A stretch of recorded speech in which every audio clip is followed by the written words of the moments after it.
รมกรรมฐานจงมาปกห่มรักษาครูบาอาจารย์พระเจ้าประสงค์ทุกรูปปกห่มรักษาพอออกไม่ออกศรัทธาตั้นสาธุชนคนดีผู้สนใจใฝ่ในธรรมทุกท่านขณะนี้เวลา5 นาฬิการายการต่อไปเชิญญาติโยมท่านสาธุชนคนดีทั้งหลายได้รับฟังรายการเสียงธรรมแสงอรุณดำเนินรายการโดยท่านพระครูชลทานพิทักษ์เจ้าวาดวัดแม่ฮ่องไคอำเภอดอยสะเก็ดจังหวัดเชียงใหม่เป็นประจำทุกวันศุกร์เวลา 5:00 จนถึงเวลา 6 โมงทุกวันศุกร์ท่านพระครูชลทานพิทักษ์จะได้ปะศรัทธาญาติโยมทั้งหลายสัญญาณท่านพระครูพร้อมแล้วนิมนต์เลยครับนิมนต์ครับขอแตบใต้ไหวสาในปุญญาบารมีธรรมของครูบาอาจารย์ภิกขุสามเณรจุตนจุองค์ขอความผาสุกในธรรมจุ่งมีแก่บรรดาพี่น้องศรัทธาตายกตาญิกาหนุ่มน้อยชายหญิงทั้งหลายปะกันวันนี้วันศุกร์ที่25 สิงหาคมในรายการเสียงธรรมแสงอรุณเดือน11เหนือออก9 ค่ำก็ปะกันในวันนี้ศุกร์ที่ผ่านมาได้นำเอาพระธรรมเทศนาเป็นจาดกเรื่องนางแมวลายผูกทวนสี่เทศนาฮือตั้นตั้งหลายตั้งยิงตั้งใจตั้งหนุ่มตั้งเท่าได้ยินกันผ่านไปสำหรับวันศุกร์นี้ก็จะได้นำเอาผูกทวน5มาเทศฮือตั้นตั้งหลายได้ยินได้ฟังต่อจากผูกทวนสี่เมื่อคราวที่ผ่านมาก็ต้องออกตัวก่อนว่าช่วงเนี้ยวัดไอเริ่มเข้ามาแถมอย่างศุกร์ที่ผ่านมานี่เสียงเป็นโลเลก็จำเป็นจะต้องเตดออกอากาศอยู่แต่ทำให้ท่านทั้งหลายผู้ฟังทั้งหลายสงสัยว่าเสียงจะได้ก็ว่าเป็นต้าเครื่องเสียงเป็นต้าดินฟ้าอากาศก็ว่าเป็นต้ามันอย่างก็เป็นต้าระบบร่างกายมันบ่ได้พักได้ยั้งปอกวนเต้าที่จะพักเมาไปหั่นไปนี่มันก็ลุเสื่อมโทรมไปตามกาลตามเวลาโดนแดดโดนฝนโดนแดดก็ทำให้ระบบร่างกายนั้นบ่ค่อยจะดีสักต่อใดแต่วันนี้เข้าใจว่าคงจะดีมาน้อยหนึ่งพอที่จะเทศให้ท่านทั้งหลายได้ยินได้ฟังตามสมควรแก่เวลาก็จะได้นำเอาพระธรรมเทศนาดวงที่ชื่อว่านางแมวลายซึ่งเป็นผูกทวน5มาเทศนาให้ศรัทธาเฮาท่านทั้งหลายได้ยินได้ฟังก็ขอเชิญท่านทั้งหลายได้สดับรับฟังพระธรรมเทศนาดวงชื่อว่านางแมวลายซึ่งเป็นผูกทวน5ไปตามสมควรแก่เวลาสืบไป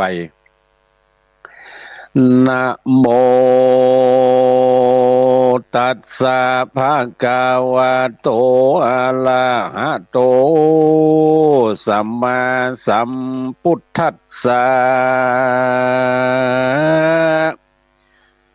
ตะตาปฏิวัตถากาธาเนติกาธาติตะตาในกาณเมื่อนั้นนางแมวลายก็ร้องออกปากมา ขานตอบดันประกอบไปโดยภาษาเมวตาตาอยู่ที่นี้และเจ้าจันตาที่หันแต่ดีลีก็มีใจดีเข้าไปสู่แล้วก็จักเอาเมียมิ่งแก้วออกจากในซองแล้วก็มาป้องจมจูบโตนเจ้าลูกปะควรว่าเจ้าจอมทวนเมียรักแห่งปีเจ้ามาเกิดในวันนี้ดีลียามเมื่อกูปีไปตันมาลอดดังลือแม่ป้อยเอาน้องตอดไว้เสียนี่จาสลีกัญญาเฮยน้องลักปีดังเดือแม่นางมาไว้นี่นั่นจาโอ้ยนอปีนี้ก็บ่ละนางแมวเกี่ยวกำผ้าเมียแห่งใจเตื้อและนาว่าอันแล้วเจ้าจันตาก็เอานางหนอแก้วแมวลายมาจูบจมดมขมอมแล้วตนแก้วหนอจันตายิ่งมีกรรมจ้าตานกล่าวกับแม่มารดาออกเจ้าว่ามาตาข้าเดบมารดาเป็นเจ้ากับตังปอผู้เก้ามหาเศรษฐีกับตังญาติกามีเหลือแหล่ตังเท่าแก่และลุงอาวขอต้านตังหลายจักมาอะวาหะฮือแก่เขือคาฮือใดอยู่เลียงหมอนซ่อนร่วมพาอยู่กับกันเป็นผัวเมียเลียวปันแด่เตอะว่าอานนะเมื่อนั่นฝูงลุงตาเท่าแก่ตังพ่อแม่หมู่อ้าวอาตังฝูงเจ้าเจื้อจาดเขาก็พร้อมกันมาห่างขาดเครื่องตุนขวัญก็กระตำสันดังดีดเก่าเฮือพร้อมเล่าสมกวนกันว่าบรมวนเมียนจอดแล้วก็เรียกเอาเจ้าจันตาแก้วกับนางแมวมาเป็นกู้เฮือพร้อมอยู่กับกันบัวละมวนแล้วดังอันยามนั้นเจ้าจันตาก็มีใจดีมาจืนแย้วยุตั้งได้กล่าวกำเล่าลมนางแมวเจ้าบ่แหนงเบื่อตาลบ่สะต้านแพ่พวนเจ้ามีตนอันตั้งมันอยู่ที่นั่นกับโดยพ่อแม่เจ้าตั้งมหาเศรษฐีผู้เท่าก็มีวันนั้นแลตะมาทังปะกาเซนโตสัทธาอาหะสัทธาอันว่าสัพปัญโยพระพุทธเจ้าโตนภาพเงาติโลกาพระจิ้งเตสนาเป็นวรกถาว่าดังนี้ตาตาโพธิสัตโตจันทกุมาโลอวาหังพระลิยังมัจจาลีปุตติภิกขเวดูกัลลาภิกขุตังหลายมหาสัตโตเมื่อนั่นมหาสัตเจ้าโตนชื่อว่าจันตาเจ้าก็ไปหาพระลิยาเมียมิงเจ้าก็ไปได้กับมหาเศรษฐีได้มัจฉาลีเมียวน้อยมากอดหอยเลี้ยงแฟงเจ้าก็ลักแปงบอกกายเจ้าบ่เน่งนายนี้ไกโอดแปงใจดีอยู่สร้างในเรือนใหญ่กว้างแห่งมหาเศรษฐีก็เป็นจิหลักการนานสลัมนับว่าได้16 ปีขวบเขาเต้ดีหลีเจ้าก็มีกำพายแผ่ไปขับไว้พ่อแม่มารดาว่าข้าแด่ปิตามารดาเป็นเจ้าบัดนี้คือลูกเต่าตั้งสองก็มาปองกระทำการอยู่สร้างในเรือนใหญ่กว้างนานปีพ่อกับแม่มหาเศรษฐีเป็นเจ้า นานนาหลากหลายขวบเขาจิ้วกายเต้เลนาถึงเมื่อนานเต้ใส่คาน้อยไทยก็มาใครเดินไปสู่เมืองปาลานาสีใสเมืองเก่าเหตุว่าคาลูกเต่าหนีมานานเมินด้วยวันคืนนานเต้เล่าขอสองพ่อแม่เจ้าจุงอนุญาตอาจญาเดี๋ยวอดโตสาน้อยใหญ่และขอจุงวางปดไปฮือคาไปแด่เตอมาตาปิตะโลอันว่าพ่อแม่แห่งคาอันอยู่แคว้นฟ้าเมืองปาลาจักเป็นสันใดจะบ่รู้ใดหรือว่าสองเท่าแก่นาคำจันลามาตาอันว่าพระมารดาเป็นเจ้าก็จักอยู่กองหาลูกเต่าจุวันยามมาหากเพิ่งมีเต้และคาเดปอมหาเศรษฐีเป็นเจ้ากับตั้งฝูงเท่าแก่ตั้งหลายจุงมีเมตตาฮือผายแผ่อนุญาตแก่ลูกลาดฮือใดกราภาคไปสันดีข้าก็จะขออำลาคืนไปสู่ห้องพระเต้ต้องเมืองปาลาปันดังนางมัจจาลีแมวลายหนุ่มน้อยข้าก็จักเอาไปไว้ขอดหอยหัวใจบ่ฮือนางไก่พระคางขอพ่อแม่เจ้าจุ้งวางปานเฮือเมียจอมขวัญแห่งคาได้ไปจมชื่นนาตลาบต่อเต้าเถิงเขตเท่าแย่ว่าจีวังว่าอันแล้วเมื่อนั้นนาเจ้าจันตากุมมารก็ถือเอายังขันบุพผาบานดวงดอกเขาตอกพร้อมมาลาตังบุพผาดอกไม้เข้าไปสุ่มมาพ่อแม่ไทยเศรษฐีตั้งสองเจ้าก็กระทำตามกองเมืองจุสิ่งยามนั้นพ่อแม่จริงอดคำมายกโตสาน้อยใหญ่ก็ปดไปฮือตังมวลบาดูลาพุตตาเฮ้ยลูกแก้วพ่อก็ขมาแล้วตังมวลเจ้าจุ้งจวนกันเอานางมัจจาลีแมวอ่อนอย่าฮือนางผ่อนไปในแล้วจุงเอากันไปสู่ห้องพระเตต้องเมืองโตนอย่าได้มีกังวลและอุบาทอย่าได้มีพญาติโลกาแก่สองเจ้าบุตรตาลูกเต้าอยู่เป็นเจ้าภาพปัทวีมีเตจะดิธีแก่กาคือได้เป็นเจ้าฟ้าภาพมาเมืองไตเดเตอดูกะลาสองพุตตาเฮ้ยหน่อแก้วพ่อก็ขมาแล้วจุสิ่งนานาเจ้าก็มาเยี่ยการอยู่สร้างในเรือนใหญ่กว้างอเนกอันนั้นก็เป็นเวลาอันนานมากแต่บัดนี้สองพ่อแม่ก็ยินวิตกเพราะลูกในอกมีวิบากเกิดมาตั้งชาติก็บ่เป็นคนฝูงหมู่มนทรีไฟฟ้าตั้งจ้างมาหมู่งัวควาย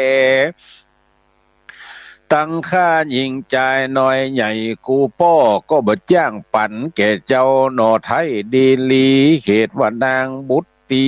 บ่มีรูปเหมือนตาลกูพ่อก็ยินผ่านเผิดหน้าละอายตาขอเจ้าจันตาจุ่งไปก่อนส่วนนางน้อยอ่อนมัจจาลีแมวลายก็จักเฮออยู่ฟังทาอยู่นี่บ่เฮอหลีกลี่ไปตามเจ้าขอพระหน่อเนาไปคนเดียวก่อนเตอะว่าอ่านนะ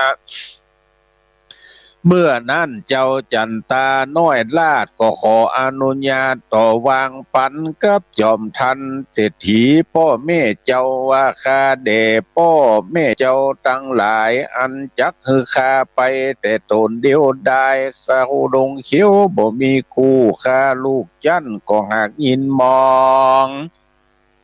เหตุนั่นจึงขอเอานางเมียแห่งข้าเขาดันกว่าไปเมืองก็จักสมเปิงแต่และส่วนอันว่ามหาสัจเจ้าก็อนุญาตอยู่ใจยามนั้นพ่อแม่ก็จริงได้อนุญาตวางปันว่าดูลาเจ้าจันตาขอเจ้าจุ่งปาเอานางแมวลายไปตามใจมักไฟแห่งเจ้าขอลูกเต่าตั้งสองอย่าได้มองหม่นเศร้านาหม่นเล่ามองขี่ขอความสุขสวัสดีมีแก่เจ้าอย่าได้มีโลกากิ่งคองในแห่งห้องกาญาเฮมีเตจายดยิง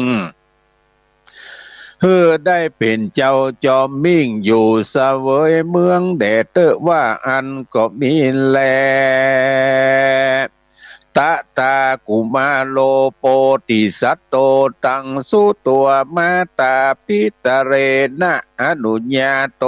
ตะตาในกาลยามนั้นส่วนอันว่ามหาสัจเจ้า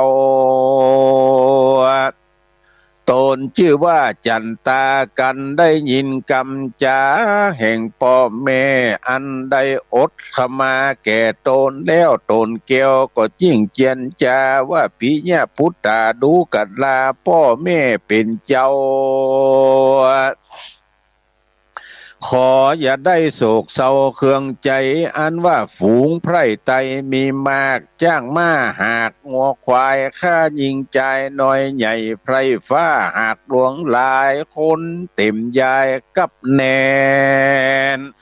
ในห้องแว่นแคว้นเมืองปาลาเหมือนดังกงกาแม่น้ำใหญ่บ่มีอันแห้งไปนั่นแลพ่อเฮยกันว่าเจ้ากล่าวแล้วพระตนแก้วจันตาก็รีบมาแต่งดาสารโกยใหญ่ว่าจักเอาแมวใส่ก็มีวันนั้นแหละนาตะมาทังปะกาเซนโตสัทธาอาหะสัทธาอันว่าสัพปัญโยรัศมีบ่เศร้าโสภาเจ้าก็ได้ติสนาไปนาวาตังสุตัวนาริโยดังนี้เป็นตนภิกขเวดูกัลลาภิกขุตั้งหลายตนเป็นสายอริยญาติเชื่อนักผาดปันติตาในกาลยามนั้นนาอันว่าหญิงสาวเจ้าแม่อันอยู่ห้องเมืองสุวรรณจามคำเขาก็ได้ยินกำคานกล่าวว่าเจ้าจันตาจักปิกปอกเขาก็บอกเล่าให้กันฟังเป็นเสียงอันนั้นมีกองยามนั่นเสียงโห่ร้องนั่นเนืองฝูงโมยิงจานางยิงเครื่องใจมากจริงพร้อมกันออกปากเจียนจาว่าอามหะดูกัดลาหมู่เราตั้งหลาย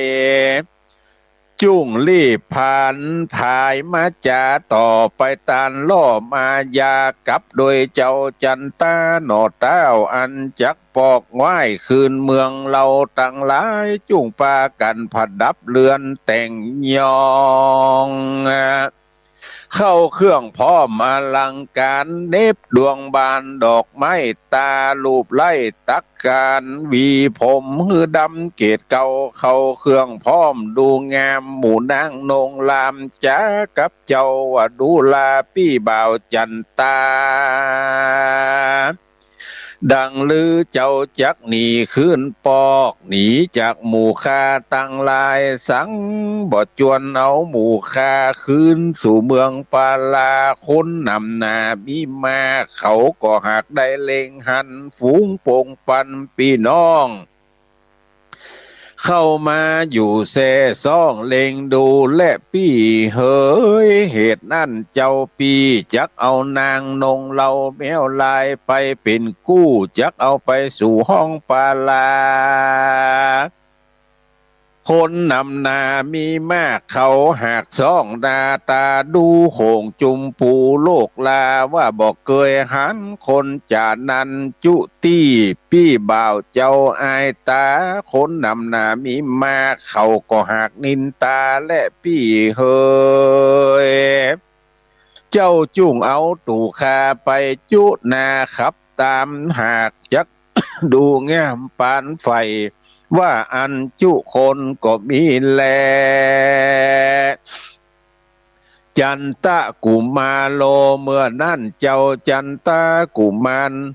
ได้ยินเสียงจาค้านอิงอ้อยแห่งหมู่สาวน้อยกัญญาเจ้าจันตาจิ้งจาตอบว่าดูกัดลานางตั้งหลายหน้าโสมสายจื่นจ้อยหน้ามิ่งม้อยผิวใสเป็นสันใดก็เลี้ยวปี้ได้มาเอวห้องเมืองนางก็มาโดยสัจจะตั้งไว้เลี้ยวและมาได้นางแก้วเก่นไทยแมวลายปี้จักเอาไว้เป็นสายตี้หอยไว้เป็นตี้อิงอ้อยเลี้ยงแฝงขอหมู่นางอย่ามาแป่งกำพรางไล่เล่นกูมีจิตใจตื่นเต้นสันใดแม่นเป็นดังอันก็แล้วกูก็บ่ละแก้วแก่นไทยแมวลายดูลานางตั้งลายเฮ้ยน้อยใหญ่กูปีบ่มักไฟใจจงกับฝูงยิงหลงในโลกโดยวิโยกเวียนวังกูพี่บ่วังขัดนิงกับสู่เจ้า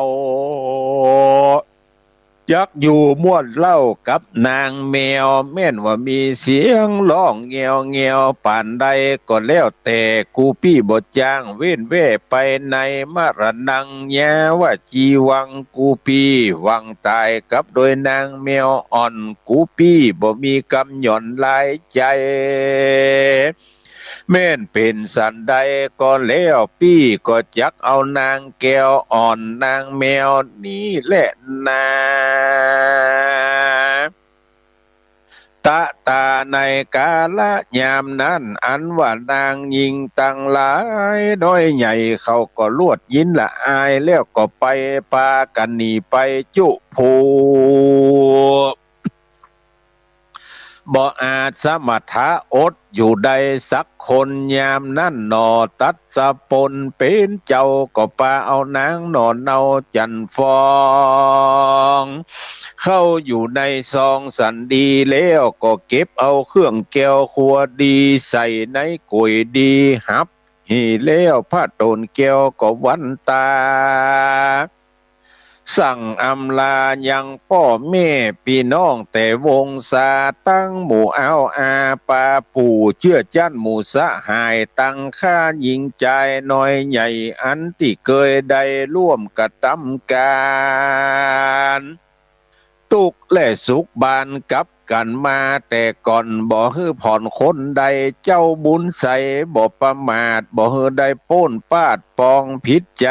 แล้วก็ไขกำสั่งตามฝั่งของกองธรรมดา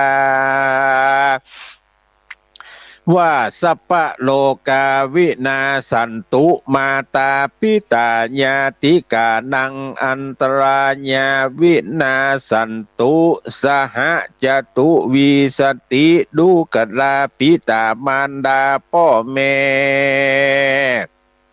ตั้งแต่นี้เมื่อนาอย่าได้มีโลกาพญาตอย่าได้ประมาทเกี่ยวตั้งสามจุงเมียยุยืนนานเตียงเต้า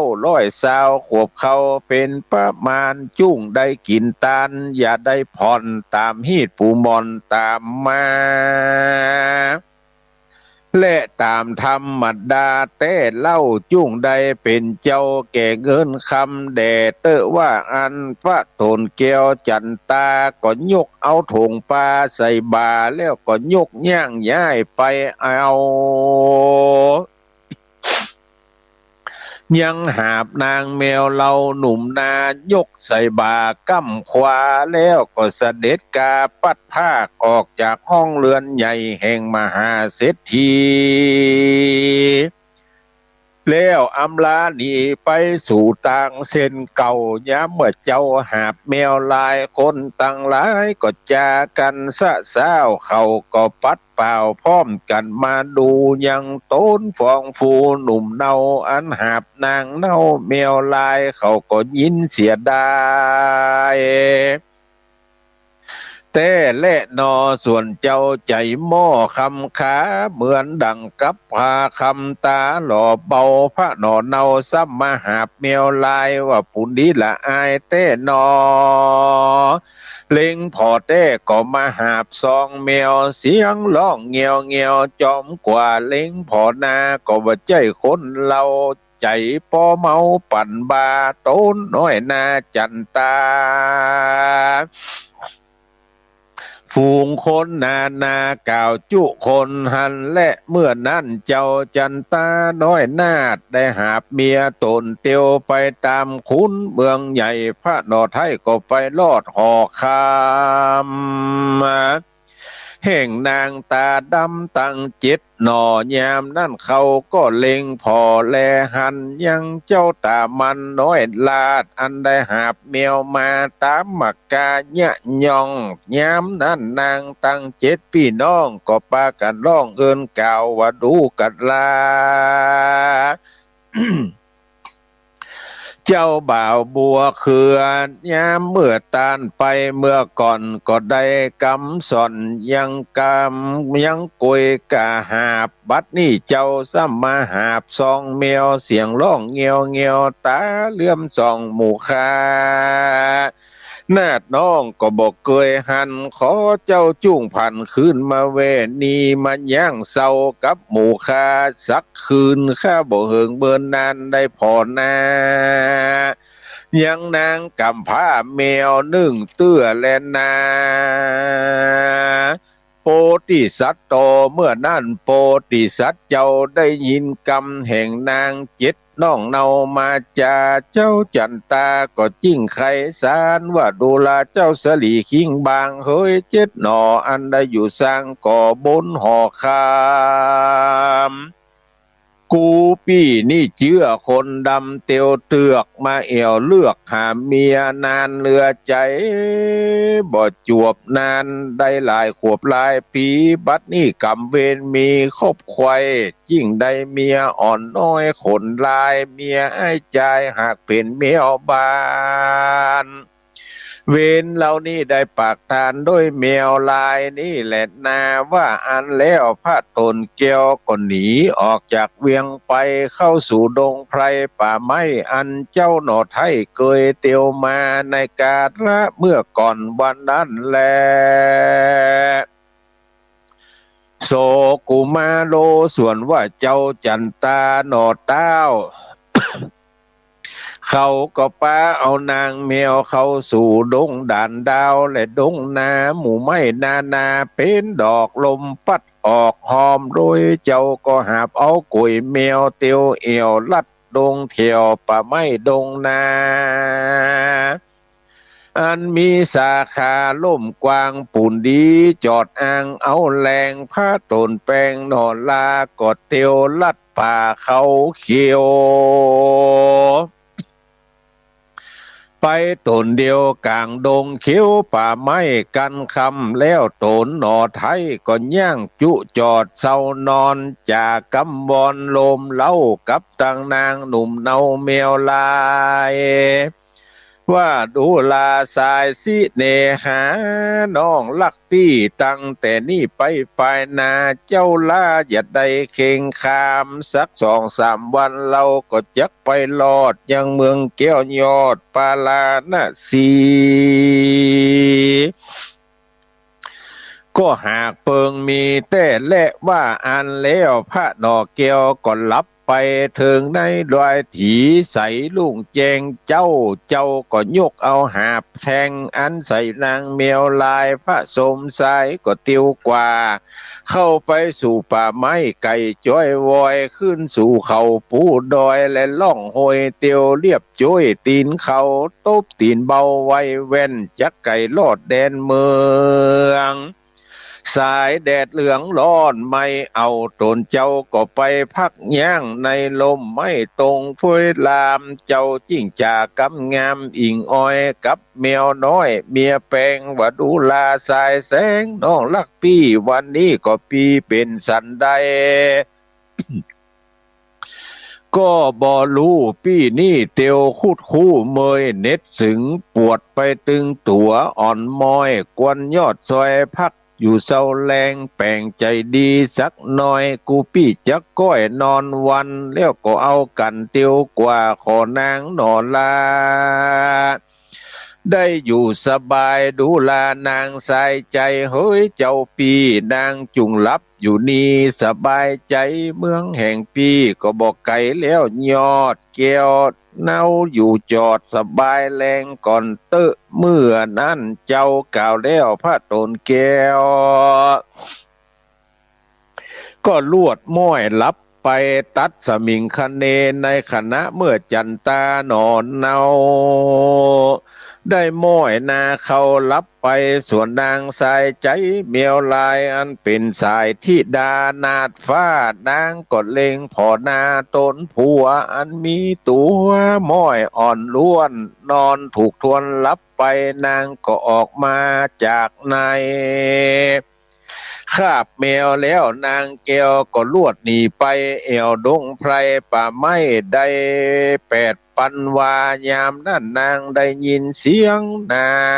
กานางนาก็พากันมาอาบอยู่ในตุ่มตามนางดงลำก็ไปแลพอนางแก้วหน่อเล็งดู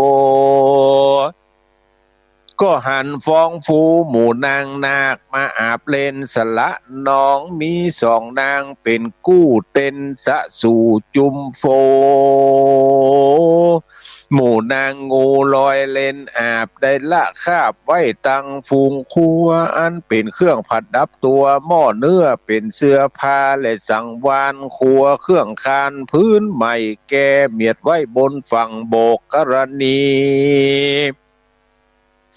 กันมัจจารีนางเมียวลายหันสันนั่นก็ลูกจากที่นั่นไปเอายังเครื่องเขาแห่งนางนาคเอาหนีจากสละนองนางก็เอาครัวนาคตั้งซองซ่อนไว้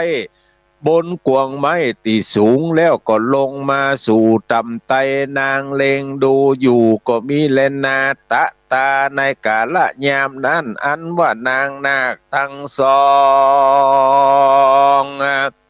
กันว่าเล่นน้ำหนองใกล้แล้วก็กาดแก้วออกจากหนองยามนั้นนางนาคตั้งซองขึ้นมาแล้วบ่หันเครื่องยองผาดับโตนลวดเววนตุกแยกร้องออกปากว่ามันเป็นไผลักมาในที่นี้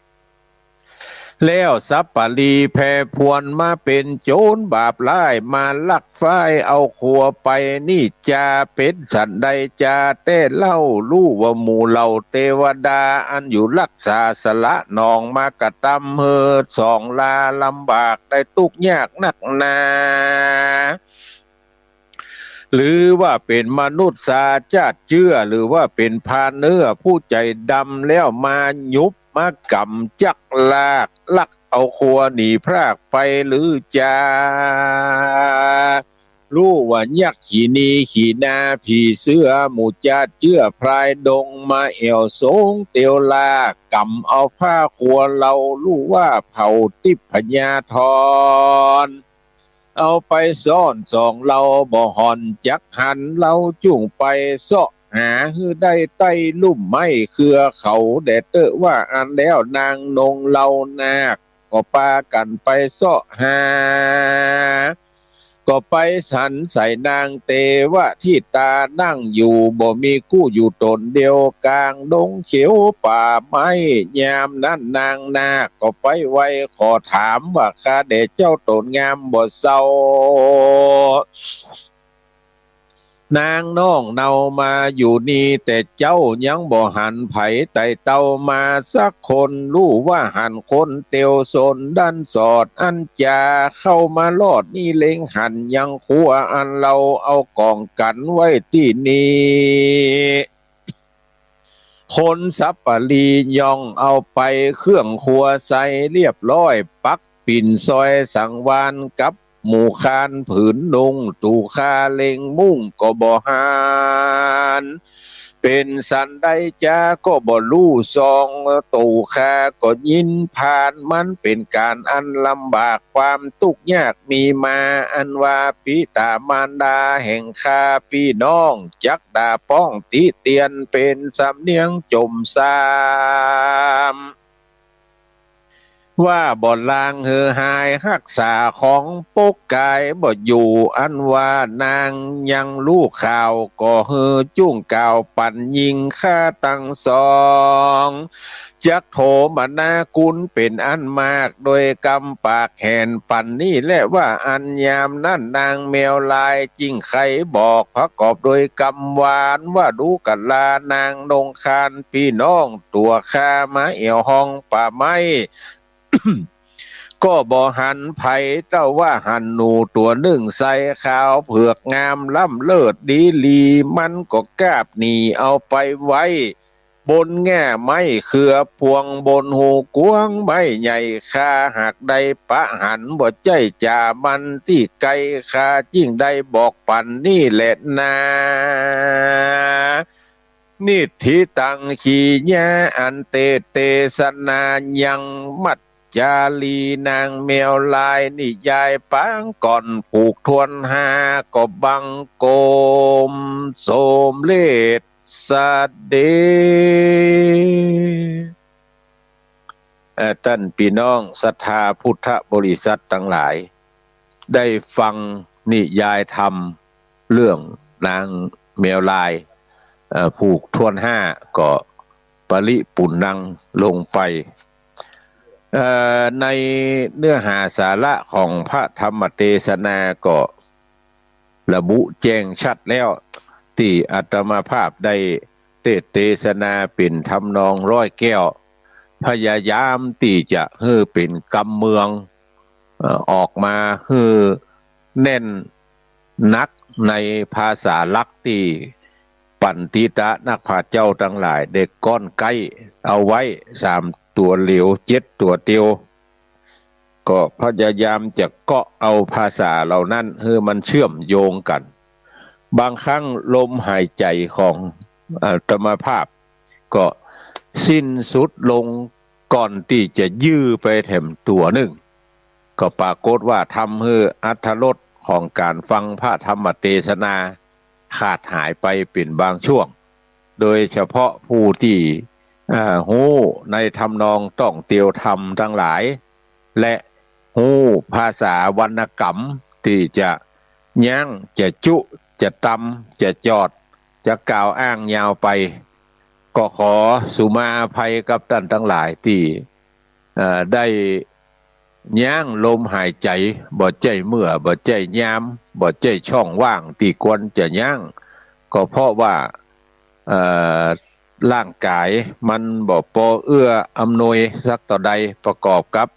อายุก็นักขึ้นมาบ่เหมือนเมื่อยังหนุ่มยังน้อยเตดนี่จะเอายาวไปต่อใดก็ได้จะเอาสั้นลงต่อใดก็ได้แต่ว่าพอแก่ตัวมาแล้วเสียงลมเสียงกับลมหายใจมันจะยื้อไปหาตัวหน้ายากนักหนาเพราะว่าร่างกายมันบ่เหมือนเมื่อหนุ่มน้อย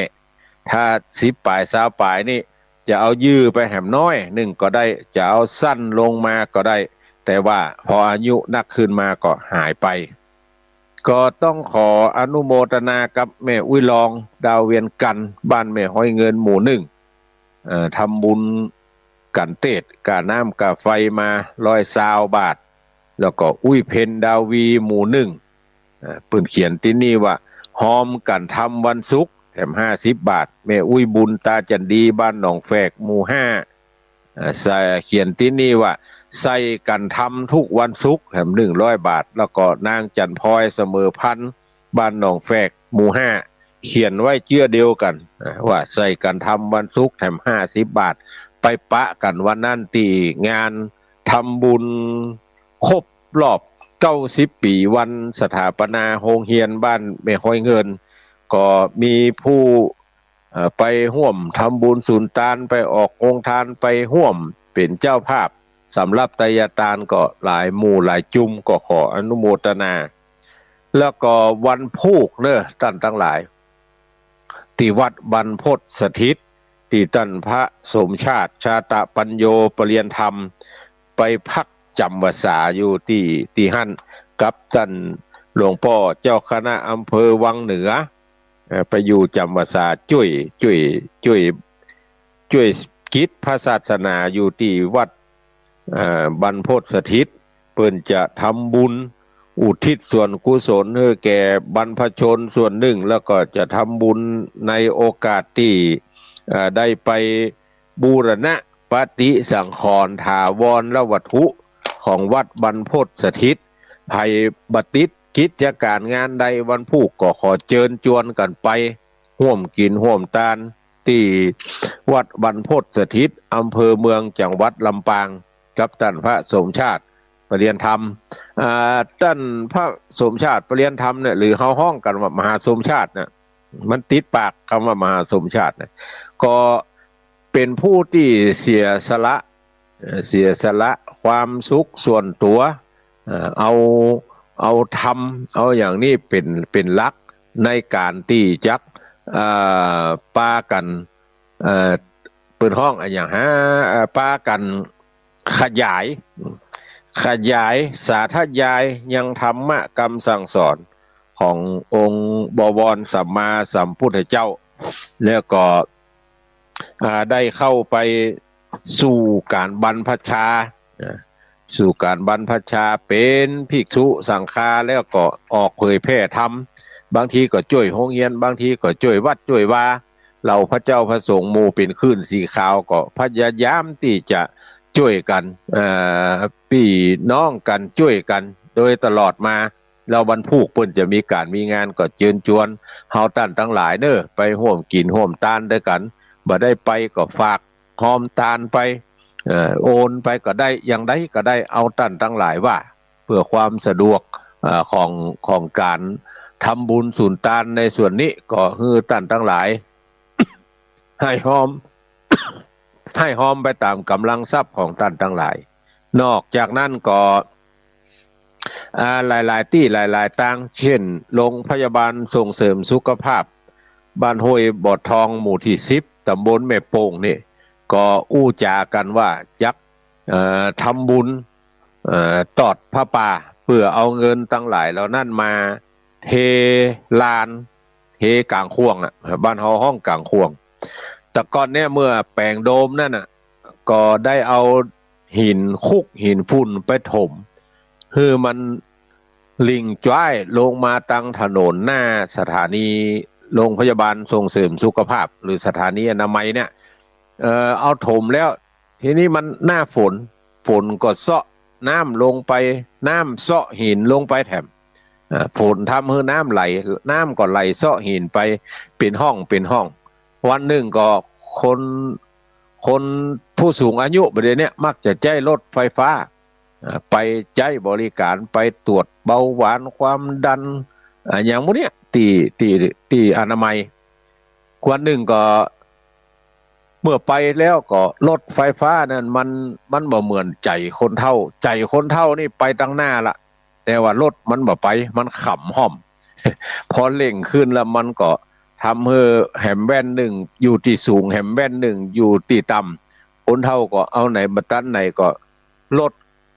ก้นตึงคนก้นตึงรถทำให้บาดเจ็บกัน2 ราย 3 ราย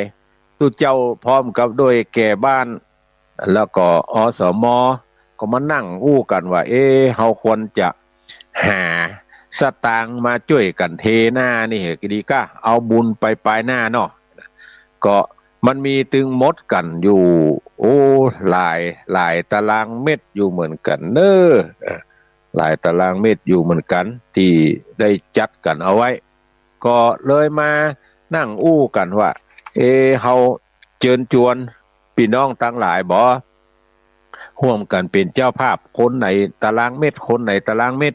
ตีออกมาแล้วมันตกอยู่ตารางเม็ดละ300 บาทนับจากวันที่20 สิงหามาวันที่ประชุมกันวันนั้นก็มีหลายผู้หลายต้านที่รับเป็นเจ้าภาพก็จะได้ใจพื้นที่นี้ประกาศอนุโมทนาเนอมีท่านพระอาจารย์สมเพชรปัญญาโนรองเจ้าวาดวัดประไพนี่เป็นเจ้าภาพ9 ตารางเมตรแล้วก็มีท่านพระมหาทิติบุตรยาณวีโลตุเจ้าหลวงวัดดอยปล่อยนกว่าที่รองเจ้าคณะตำบลแม่โป่งไม่ให้เงินรับเป็นเจ้าภาพแถม10 ตารางเมตรหลวงพ่อมานิษฐาวโรเจ้าสำนักสงฆ์หอมบุญ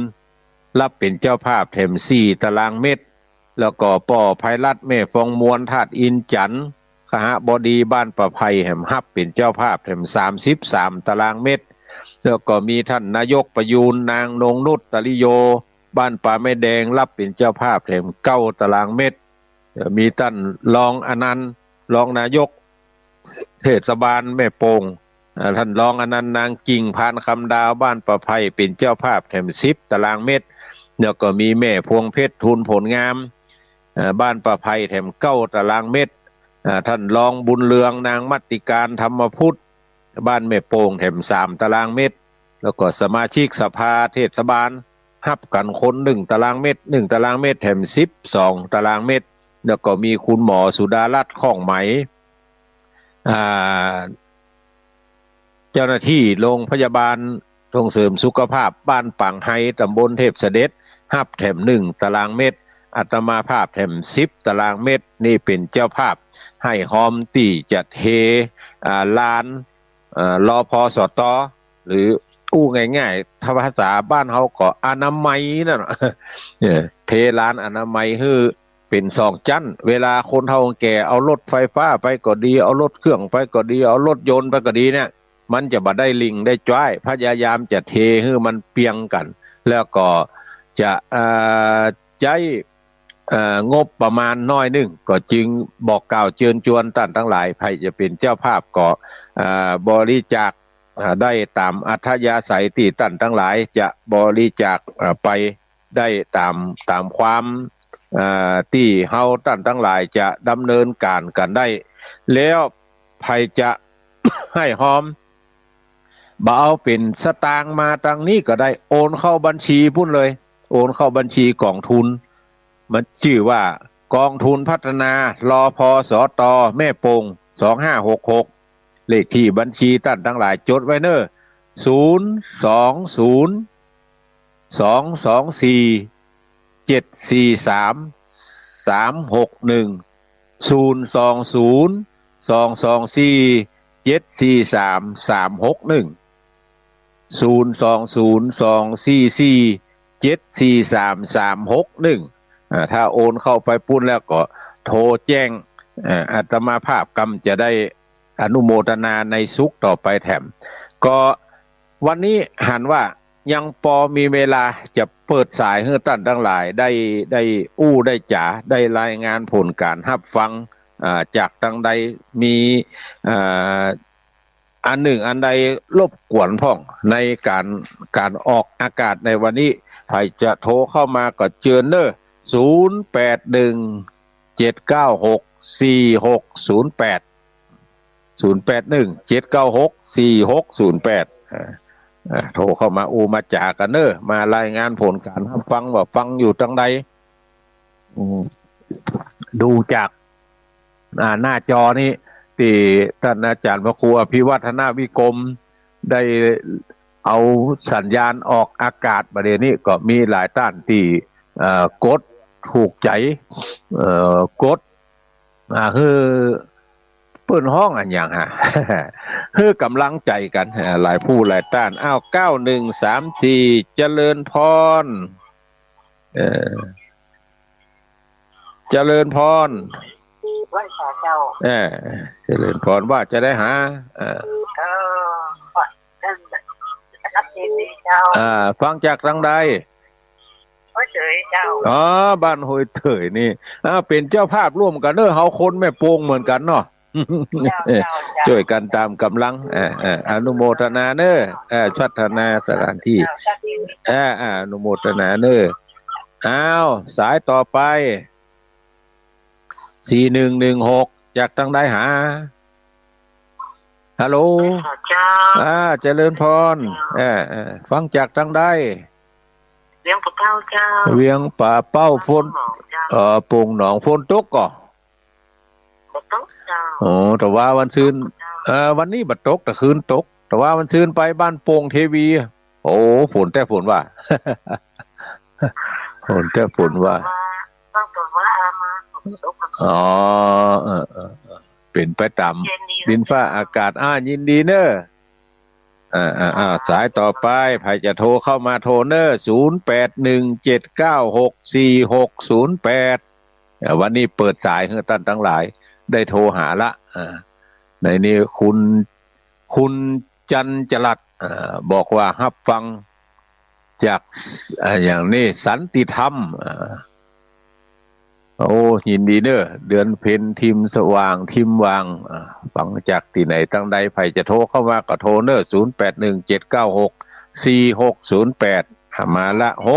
6243จากตั้งใด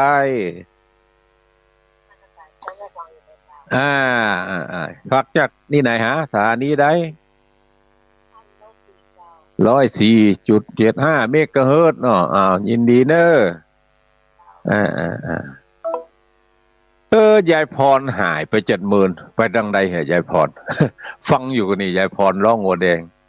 ยายปันปากคาว่าจะได้ยายให้เงิน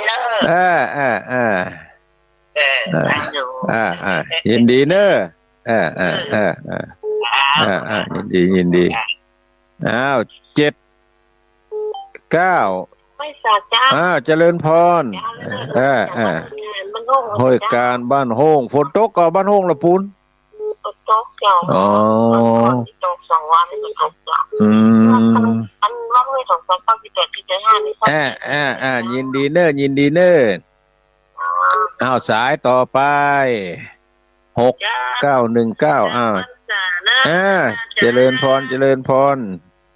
สุเกียศิลพรสิเตี้ยไม่ร้องสีเตี้ยบ้านโฮงละปูนบ้านบดอนบ้านโฮงเนาะชัดเจนดียินดี98.75ว่าห้วยตองซักยินดียินดีสายต่อไป9166จากทางใดไม่สาเจ้าเจริญพรฟังจากทางใดลำปางไหลนาน้อยอยู่อำเภออย่างอำเภอเมืองบ้านพูกไปวัดบรรพตสถิตที่ท่านมหาสมชาติคนจะทำบุญอยู่ลำปางยินดีแหมสาย1เจริญพร4740จากทางใดพ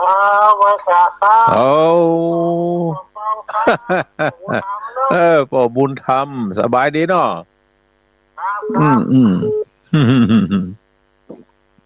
แต่ว่ามันชื่นไปประชุมกันดีวัดบ้านร่องวัดบ้านร่องจะตานสลากวันที่เลื่อนลงมาแถมวันหนึ่งเพราะวันที่17น่ะกำหนดกันไว้แล้วแต่มันไปโจรกับงานหลวงพ่อเจ้าคณะตำบลอย่างตั้งเหนือวะงานวางศิลาฤกษ์เลยเลื่อนลงมาเป็นวันเสาร์ที่16ก็ถือโอกาสบอกพี่น้องศรัทธาทั้งหลายการตานสลากเลื่อนลงมาเป็นวันเสาร์ที่16กันยายนกินข้าวงายแล้วก็ปากันไปฟังธรรมอานิสงส์สลากกพัดแล้วก็เมื่อตอนก็ตานสลากต่อไปแถม4740จากตั้งใดภายในนี่ วางสายไปละเป็นยังเนาะเจนเนอร์1194จากดังใดภาษาเจ้าเจริญพรเจซ้อนเจ้าอำเภอเมืองปานเจ้าเจซ้อนเมืองปานเจซ้อนเมืองบ้านบุญธรรมจังซ้อนะเจซ้อนวันใต้พี่น้อยเจ้าอยู่ใต้น้อยเนาะว่าจะไปสักวันนะแม่อุ้ยเพิ่นเสียเนาะเจ้าแม่อุ้ยเพิ่นเสียได้หมู่จะเขาได้หมู่ดูเหมือนว่าวันจันทร์นี่นะวันจันทร์วันจันทร์ยินดีเด้อสังเกตดีเด้อจ้ายินดีตะกี้อู้ถึงเรื่องตาลสลากวัตถุประสงค์ก็เพื่อจะทำตามประเพณีที่เคยปฏิบัติกันมาตั้งแต่ตะก้อนละเรื่องกินสลากหากไม้นี่ดำริของพระเดชพระคุณหลวงพ่อเจ้าคณะอำเภอเวียงป่าเป้าว่าท่ามกลางทุกเจ้าทั้งหลายว่าเฮาตาลสลากบ่ที่บนดอยนางแก้วคณะทำงานก็มาอู้มาจากันนำไปสู่การประชุมที่วัดบ้านร่องวันนั้นก็เลยอู้จากันว่าจะเอาวันที่16กันยายนเนี่ยเมื่อง่ายเฮาฟังธรรมอานิสงส์สลากโดยสามเณรอำเภอเวียงป่าเป้า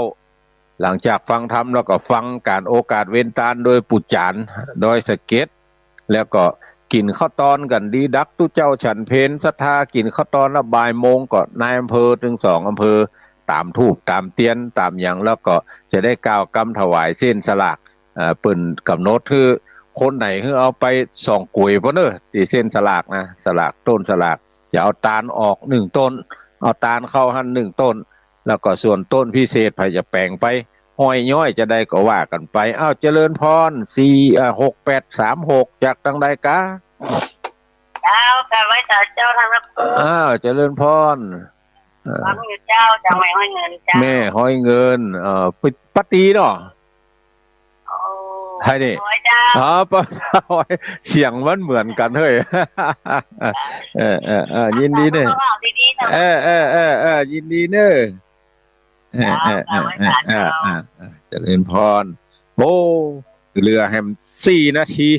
ใครจะโทรเข้ามาแฮม4 นาทีจะหมดเวลาตั้งสถานีละอู้ไปอู้มาเหมือนดูกำเดียวหัวเวลาเขาท่าอย่างสักอย่างเนี่ยเช่นไปท่าหมอเนี่ยมันอย่างมาเมินแค่เมินว่ามีเวลาเตะกับเวลาอย่างกาโหที่เขาไม่ได้ใส่ใจฟังละครกับฟังธรรมกาโหโยนอย่างจะจบให้หมดกำลังฟังได้เรื่องได้ราวก็เชิญชวนเนอท่านทั้งหลายไปตะกี้อู้ถึงสลากข้างไว้ใครจะแปลงต้นใหญ่ไปก็ได้เพราะต้นใหญ่จะเอ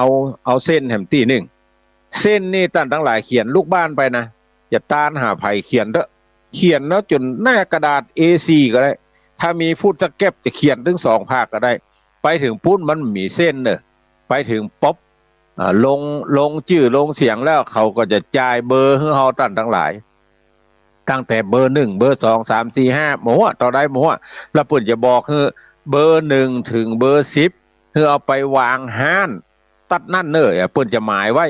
ที่วางต้นสลากเบอร์1ถึงเบอร์10เนี่ยเพิ่นจะเขียนไว้เป็นตี้เวลาไปเสาะหามันง่ายท่านได้เบอร์หยังก็จำมาไว้เวลาตู้เจ้าห้องหาเบอร์1อยู่ห้อมใดก็ไปห้อมนะเปิ้นบ่ถามชื่อนะบ่ใช่ว่าป้าแก้วเบอร์1อยู่ไหนบ่มีละเปิ้นไปเสาะหากับเบอร์อย่างเดียวนะอันนี้เบอร์หยังอันนี้เบอร์หยังอย่างเดียวเบอร์6ไผมาโยงมาตาลเบอร์7ไผมาโยงมาตาลจะนิมนต์พระเจ้าพระสงฆ์อู้กันแต่วันนั้นว่านิมนต์พระเจ้าพระสงฆ์2อำเภอเนี่ยอำเภอดอยสะเก็ดทุกวัดอำเภอเวียงป่าเป้าทุกวัดดอยสะเก็ดมี90 ปายแล้วก็เวียงป่าเป้ามี60 ปายถึงที่พักสงฆ์ถึงวัดถูกต้องวัดบ่ถูกต้องวัดผูกพัทธสีมาวัดบ่ผูกพัทธสีมาวัดธรรมดาวัดอันยังก็แล้วแต่ที่เป็นวัดที่มีตู้เจ้าพักจำพรรษาอยู่ก็จะนิมนต์วัดไหน1 ตนวัดไหนจะเอาไป 3-4 ตนก็ได้แต่ว่าขึ้นรับตาลตนเดียวนอกนั้นก็ไปกินไปตาลด้วยกันก็เชิญชวนเนอะแล้วก็แจ้งข่าวครูบาอาจารย์ที่ฟังรายการตั้งสถานีนี้อยู่ ก็คาดว่ารายละเอียดก็เดียวท่านอาจารย์พระครูอภิวัฒนาวิกรมจะแจงพระนักจัดรายการแถมข้างหนึ่งว่าจะเอาออกอากาศเป็นในรูปแบบเชื้อใดที่จะใจข้อความประชาสัมพันธ์ให้มันเหมือนกันถึงหมู่ถึงมวลตนได้ออกก็ว่าอย่างเดียวกันเนี่ยนะแต่ประเด็นนี้มันเป็นการเริ่มต้นที่จะประชาสัมพันธ์ในวันนี้ก็จึงแจ้งข่าวให้ท่านทั้งหลายได้ยินได้ฟังก่อนก็พี่น้องเวียงป่าเป้าตำบลแม่เจดีตำบลแม่เจดีใหม่แล้วก็ทุกตำบลในอำเภอเวียงป่าเป้าก็เชิญชวนเนอะแป่งสลากไปกินไปตานด้วยกันแล้วก็ถ้าไปถึงหน้างานแล้วนอกจากท่านทั้งหลายแป่งสลากไปหาตานหาพ่อหาแม่หาไผก็ได้ที่เป็นญาติพี่น้องส่วนที่มีส่วนเกี่ยวข้องกับเฮาน่ะส่วนที่จะตานไปหาพระเดชพระคุณหลวงปู่พระเทพวิสุทธิคุณกับพระเดชพระคุณหลวงปู่พระสุนทรปริยัติวิกรมเจ้าอดีตเจ้าคณะอำเภอดอยสะเก็ดอดีตเจ้าคณะอำเภอเมืองป่าเป้าเนี่ยไปถึงบนพูดเพื่อจะตั้งต้นไว้2 ต้นจะตานหาไผ่ต่อใดท่านทั้งหลายก็เอาสตางค์ไปเสียบต้นนั้นเขาจะตานหากะเวียงป่าเป้าเฮ้ยดอยสะเก็ดเฮาหมูจักเฮ้ยนะเขาจะตานกับดอยสะเก็ดเวียงป่าเป้าเฮาหมูจักเฮ้ยนะก็ตามเจตนาท่านทั้งหลายจะตั้งต้นไว้2 ต้นที่จะตานหาครูบาอาจารย์ถึง2 รูปที่เป็นผู้มีคุณูปการต่อเฮาท่านทั้งหลายบอกว่าจะเป็นคนเชียงใหม่เชียงไฮ้ที่ได้ยึดเอาม่อนพระเจ้า42 เมืองแล้วไปแปลงเจดีย์42 เมืองขึ้นด้วยกันหั่นแหละมีตึงพระเจ้ามีตึงเจดีย์อยู่ด้วยกันหั่นที่เดียวไหว้ดอยตุงก็ได้ไหว้ดอยสุเทพก็ได้แปลงเอาไว้หั่นเป็น4 บ้าน4 เมืองในเขตติดต่อตั้งเชียงไฮ้กับเชียงใหม่ท่านทั้งหลายไปกายมาก็จอดรถขึ้นไปไหว้ไปสาได้เนอะบนท่านนะไปไหว้ไปสาได้มีเจตนาจะปัดจะกวาดไม่กวาดก็มีทั้งหลังนะถึงสลาดถึงยูถึงอย่างมีพร้อมท่านทั้งหลายมีเจตนาก็ไปปัดกวาดเพี้ยวเพราะว่าถึงวันนี้ก็อาศัยพี่น้องศรัทธาท่านทั้งหลายเนี่ยไปปัดกวาดเพี้ยวโอ้หมดเวลาขอนำรายการนี้จากท่านทั้งหลายไปก่อนเนอะจัตตาโลธรรมาวัฏันติอายุวันโนสุขังปะลัง